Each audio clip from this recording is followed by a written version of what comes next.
Mabuhay!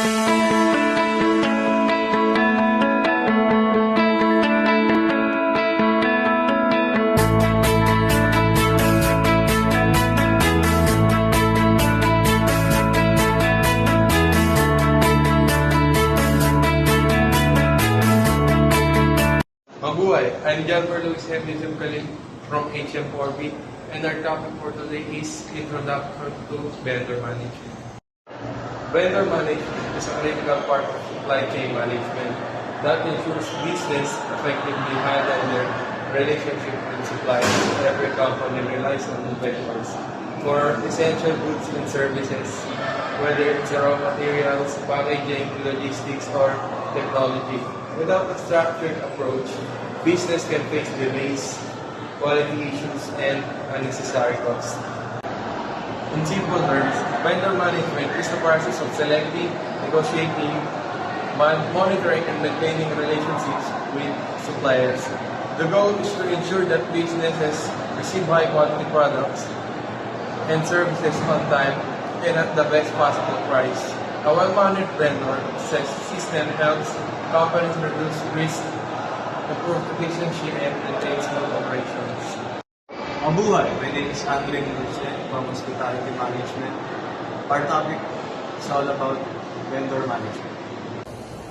Vendor management plays a crucial role in supply efficiency. There are four main reasons why businesses invest in strong vendors management system. Number one is cost efficiency. By negotiating better deals and avoiding unnecessary expenses, businesses can save money and optimize their budgets. Quality control, ensuring the suppliers meet the required standards, help maintain the product quality to customer satisfaction. Number three, risk reduction. Vendor management minimizes disruption by providing backup plans in case of supplier failures. Number four, stronger relations. Establishing long-term partnership with reliable vendors leads to better service and support. To successfully manage vendors, businesses follow a structured process that includes 5 key steps. Number 1, vendor selection.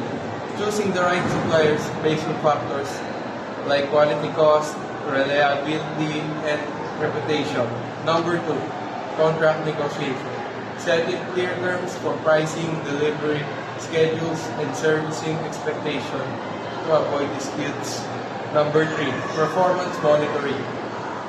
Regularly evaluating vendor performance using key performance indicator to ensure they meet company standards. Number 4, relationship management.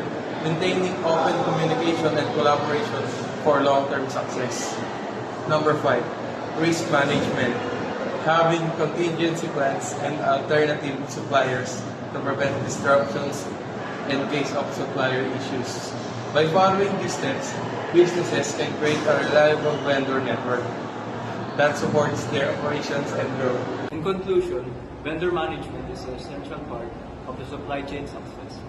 It helps businesses reduce costs, maintain quality, minimize risk, and strengthen suppliers' relationships. By implementing a well-structured vendor management strategy, companies can improve efficiency and remain competitive in the market.